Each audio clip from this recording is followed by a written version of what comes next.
Imagine walking through the streets of Delhi in the 18th century. Markets buzz with traders, the scent of spices fills the air, and life flows as it has for centuries. Suddenly, a new force arrives, soldiers in red coats, speaking a foreign language, carrying muskets and cannons. Within decades, these foreigners don't just control the forts and trade, they control the lives of millions. They make the laws, collect the taxes, and decide who lives and who suffers. How did the British Empire, thousands of miles away, come to rule a civilization older than most European nations? And how did they maintain control for almost 200 years? This is the story of power, manipulation, and survival. This is the story of the British Raj. It all started with trade. In 1600, Queen Elizabeth I granted a charter to the English East India Company. Its goal was simple: trade spices, silk, and cotton. At first, it seemed harmless, a few warehouses, small forts along the coast. But soon, the company learned a critical lesson: controlling trade meant controlling politics. By the mid-18th century, the Mughal Empire was weakening. Regional rulers, known as Nawabs, were fighting each other and chaos reigned. The East India Company saw opportunity. Using a mix of diplomacy, bribery, and outright military force, they began to manipulate Indian politics. The Battle of Plassey in 1757 was the turning point.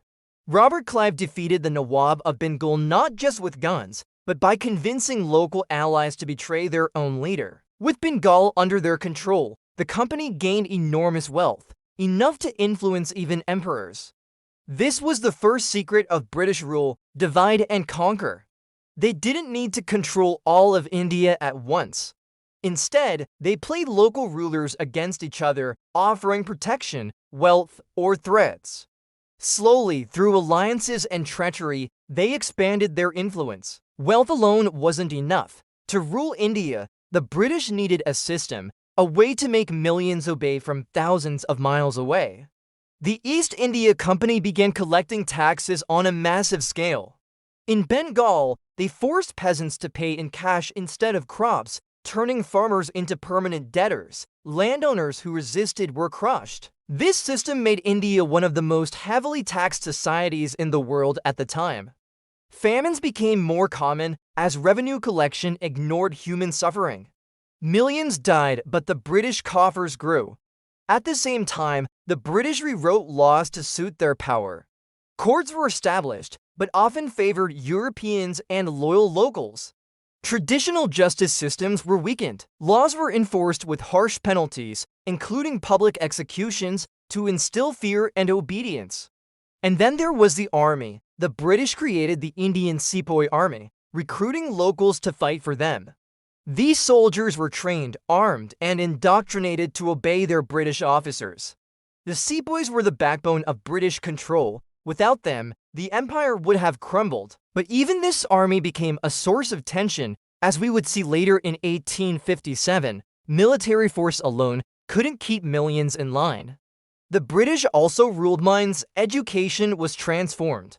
English was introduced in schools to create a class of Indians loyal to British ideas. Missionaries spread Christianity in some regions. At the same time, the British studied Indian culture carefully, using religion, caste, and local customs to control populations. Divide and rule extended to communities: Hindus against Muslims, rich against poor, north against south. British officers deliberately exaggerated differences, ensuring that Indians were too divided to unite against them. Over decades, this psychological control became as important as political or military power. Even the British could not rule without resistance. The most famous uprising came in 1857, known as the Sepoy Mutiny, or India's first war of independence. Sparked by anger over cultural insults and harsh treatment, Sepoys revolted. The rebellion spread to cities like Delhi, Kanpur, and Lucknow. The British response was brutal. Villages were burned, leaders executed, and entire communities punished. After crushing the rebellion, the British government took direct control from the East India Company. India became a formal colony, the British Raj, but the methods remained the same: divide, tax, control, and manipulate.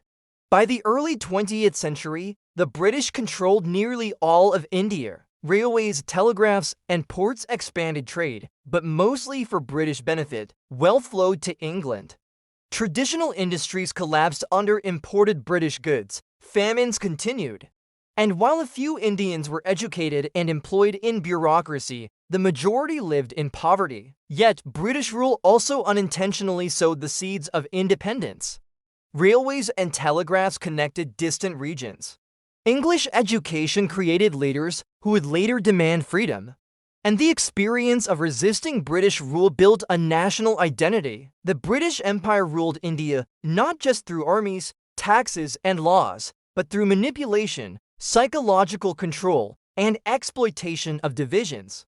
It was a system built to extract maximum wealth while maintaining minimum resistance.